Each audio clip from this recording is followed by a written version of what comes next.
majina naitwa Katrina Moses, ni mtoto wa tatu na wa mwisho kwa mzee Moses.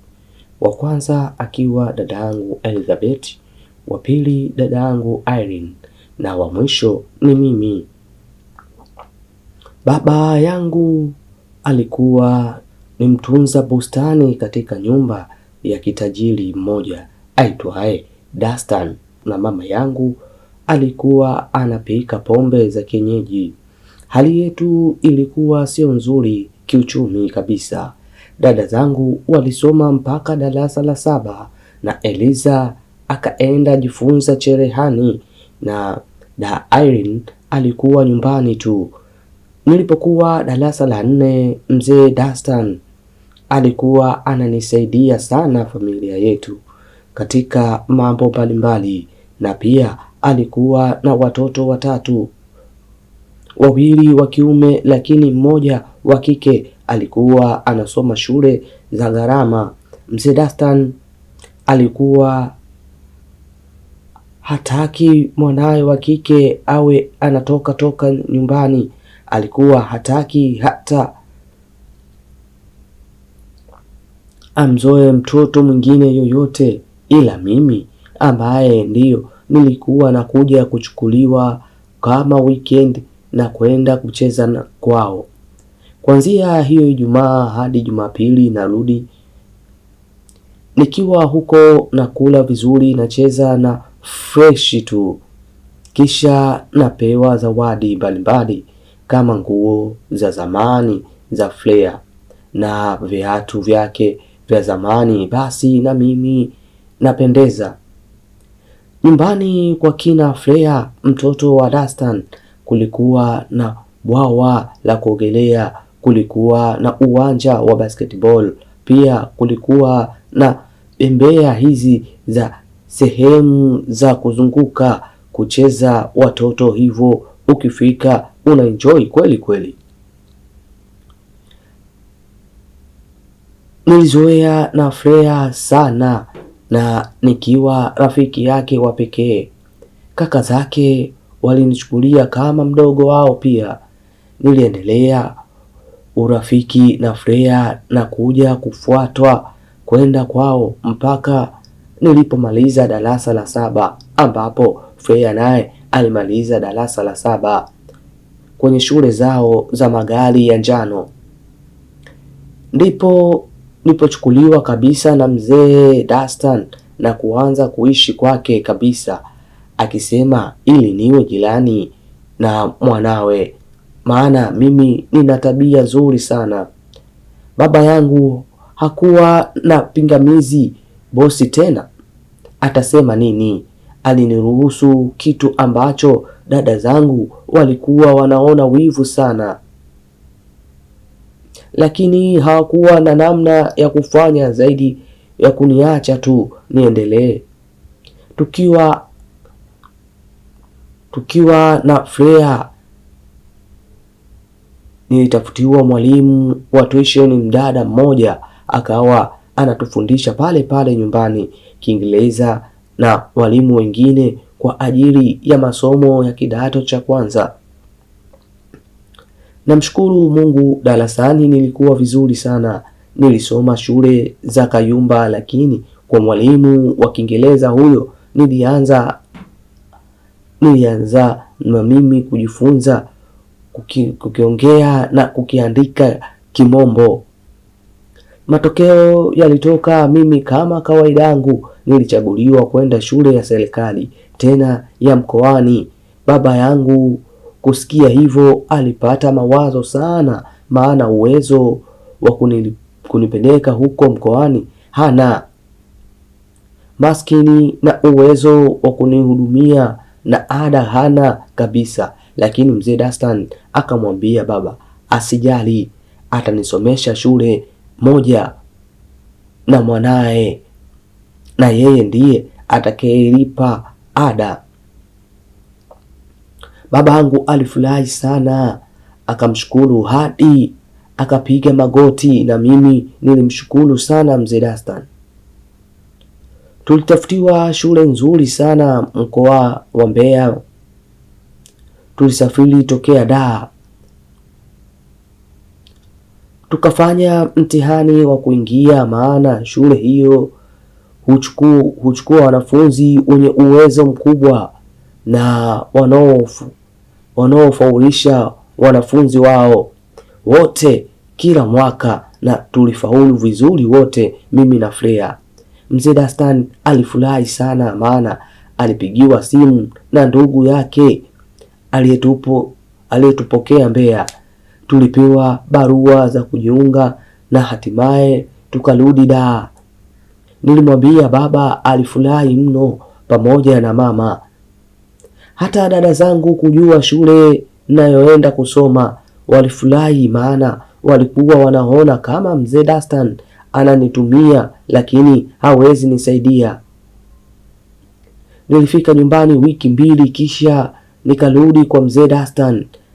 Akatufanyia maandalizi ya shule kama sare za shule na mabegi, pia shamba dress, maana ile shule ni mwendo wa shamba, inaongozwa na masista. Tulipewa kila kilichohitajika, pia ana ada ikalipwa. Mzee Dastan aliwasha gari mwenyewe hadi Mbeya tukapelekwa.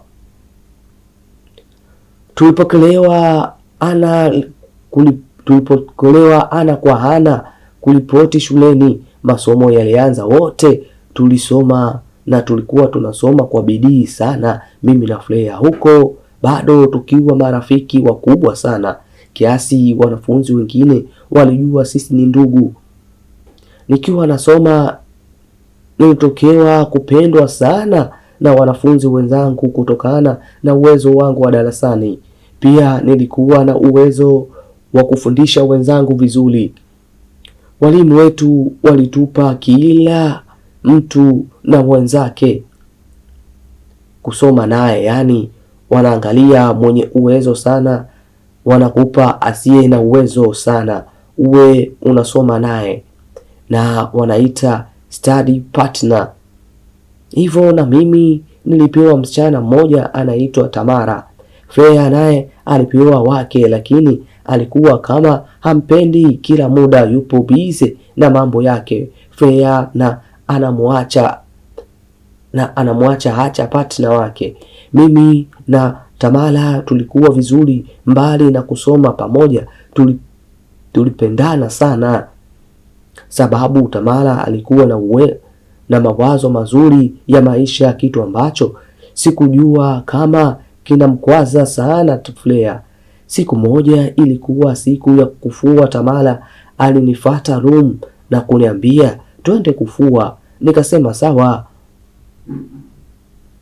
Freya naye alikuwepo. Mimi nikakusanya nguo. Freya akasema shika na hizo zangu hapo ukafue. Akanirushia zake zikaanguka chini. Akasema yani unaangusha nguo zangu?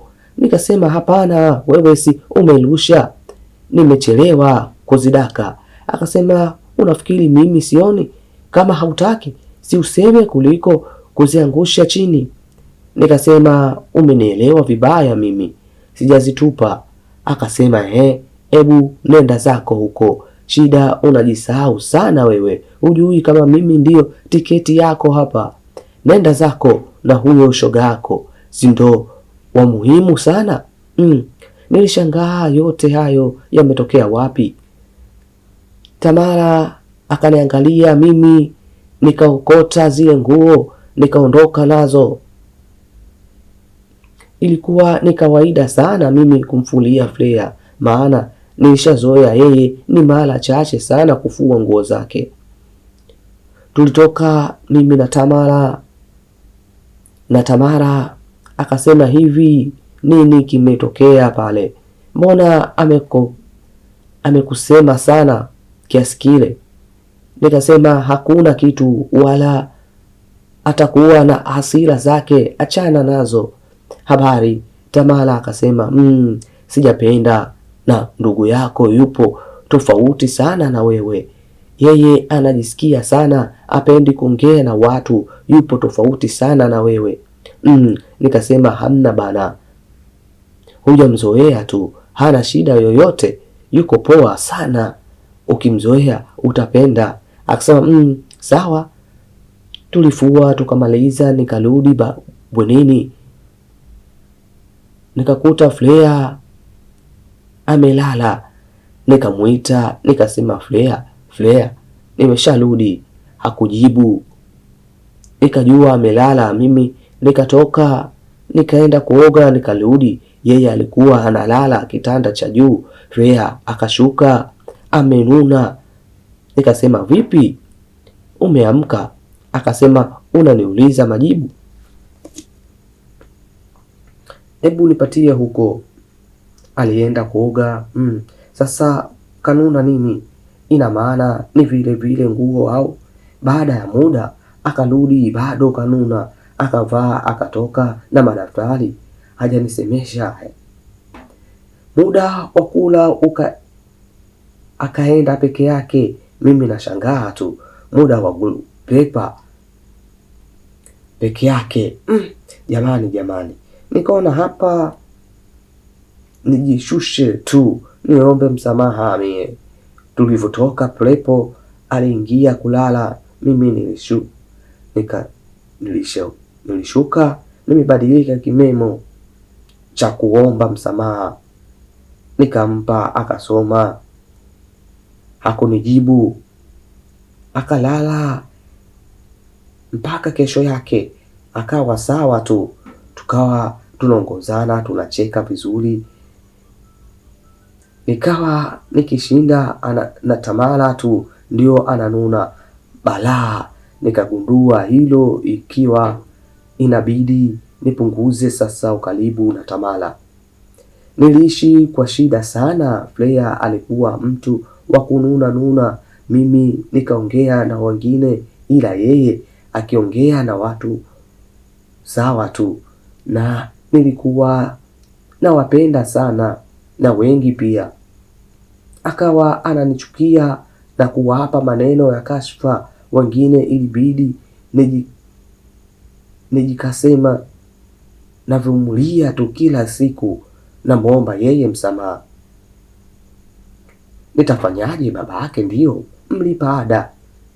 Nilisoma hadi kidato cha 4, nikawa kama chawa wake.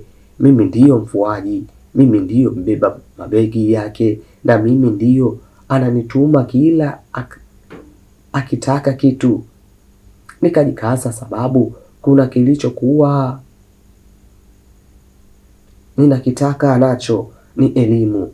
Tulimaliza kidato cha 4, tulienda nyumbani. Mimi nikaenda kwetu.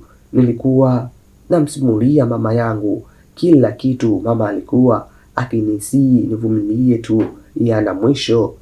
Na mimi nikakubaliana na mama na kuwa mvumilivu. Matokeo yalitoka, wote mimi na yeye tulifaulu vizuri. Mimi nilipata 1 ya 7, yeye naye alipata 1 ya 8. Babake alifurahi sana, akasema anatutafutia tena shule ya pamoja.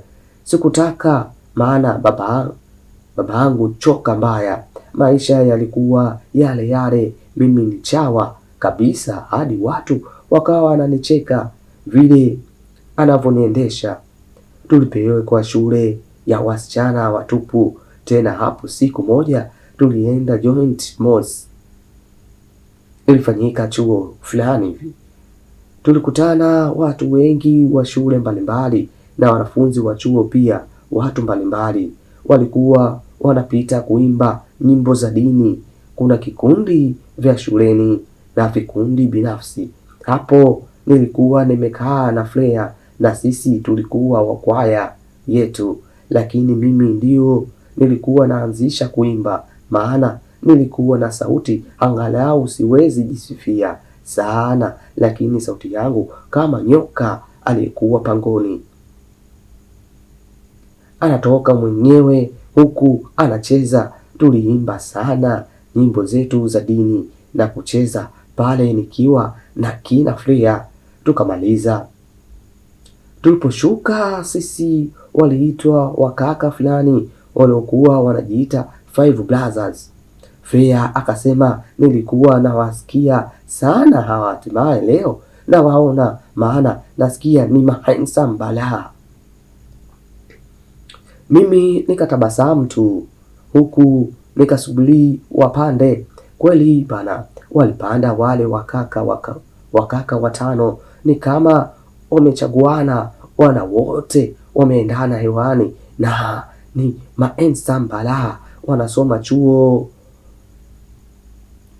Watu walishangilia sana, wale wakaka walianza kuimba sana, ni masauti zao ni nzuri sana, hasa kaka mmoja aliyekuwa mweusi hivi, ana zile zinaitwa Timbaland, amevaa miwani na anabonyea mashavuni, ndio alikuwa katikati yao. Unajua kila kwaya au kila kikundi kuna kuwa na nyota yao. Sasa ndio yule kaka, waliimba mno, nilipenda sana. Flea alimsifia sana kaka mwenye miwani, akasema atafanya juu chini ampate, sababu amempenda sana.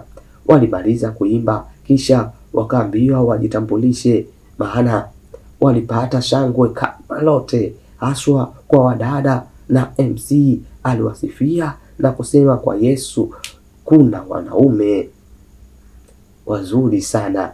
Alianza wa kwanza akajitambulisha anaitwa Luke, akaja wa pili akasema anaitwa Paul, wa tatu akasema ni Abigail, wa nne akasema Godfrey.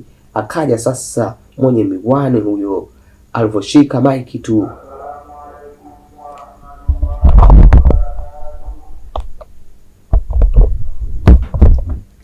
alivyoshika maiki tu na kusema Bwana Yesu asifiwe. Watu walilipuka shangwe. Akasema mimi naitwa